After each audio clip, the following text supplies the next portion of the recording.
Okay, and welcome to the history and documents then for this Honda CR-V. Here's the V5 then, shows just one owner from new. Look at that, right the way from 2007.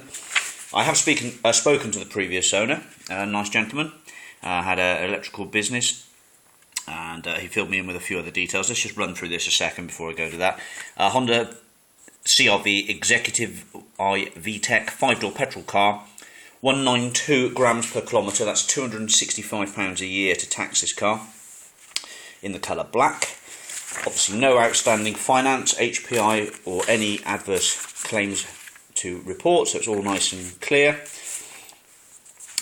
Just about to take this car for an MOT in about 2 hours time, so I'll tell you a bit more about that when we go to the main section a bit later.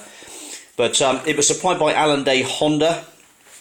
And through the book here we've got stamps from Allendale Honda 1, 2, 3, 4, 5, running at 10,000, 18,500, 30,800 and 33,000 in 2011.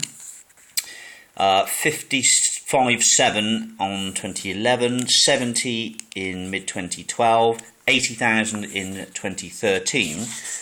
And then there are a couple of holes in the book here.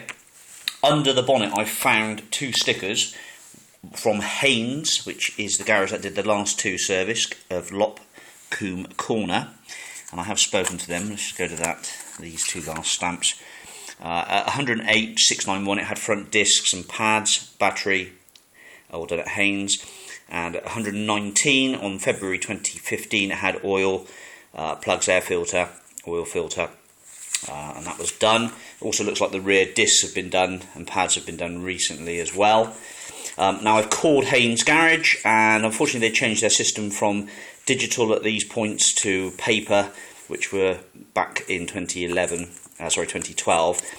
He does take all his vehicles there for servicing, and he's very good about servicing, and I would say that there definitely are two other stamps to go in there, but alas, unless they look through their paper system, they won't be able to fill me in on what's been done. So I would take it that there have been two other services done. So you probably are looking at a car with 9, 10, 11 services done on it. Okay, so that's the service book. There is some receipts and bills here. Hendy Group, £105 for a service there.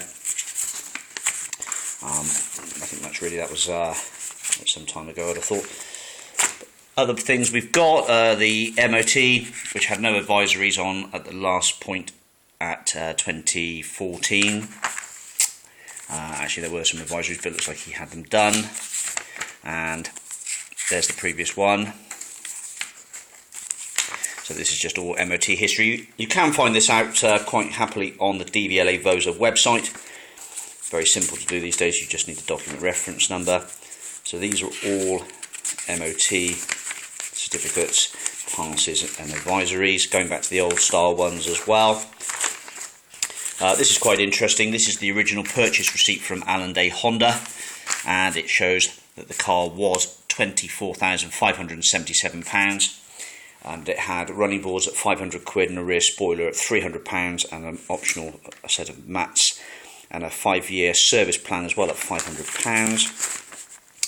And that's the receipt again, totalling £24,500. So a lot of car there for the money.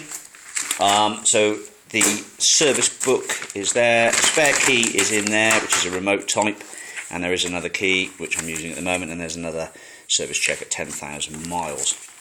So as I say, MOT is just going at 2 o'clock this afternoon, and I will add that into the video a bit later. The owner's manuals, I'm afraid the Honda CR-V owner's manual is missing.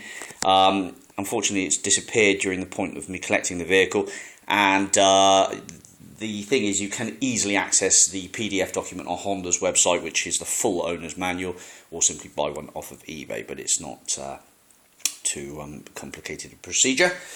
Alright, so I think that's about it, so let's go back to the car.